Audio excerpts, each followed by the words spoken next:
is Claire. I'm from Statesville, North Carolina. I'm currently a sophomore. My major is nutrition and foods, dietetics. Hopefully after I graduate, I will become a registered dietitian and get a job as a dietitian. I don't necessarily have a specific backup plan, but I'm hoping with a degree I'll be able to find, even if I don't become a dietitian, I'll be able to find something within the food world. With this class, I hope to learn more about how to manage in the food service because hopefully I'd like to own something one day. I've also been around food my whole life. My dad owns a catering company, so I know a little bit about how it works. And then a unique fact about me is that I'm a transfer student. I transferred in this year from community college.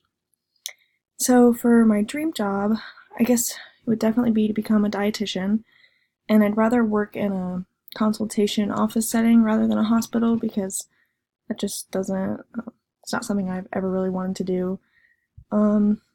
It's because I'd rather work one-on-one with people and really get to know the people I'm working with. I'd rather have a set plan designed for them, and eventually I'd like to maybe have like a program I create, and I think this class will help me understand like the overall image of food service management. And then my 2 to 3 steps are that I need to graduate, and then I'll probably go into the master's program and pass the dietitian exam. Definitely get some experience before I go into a major job, which is ideal for any company, but that's about it.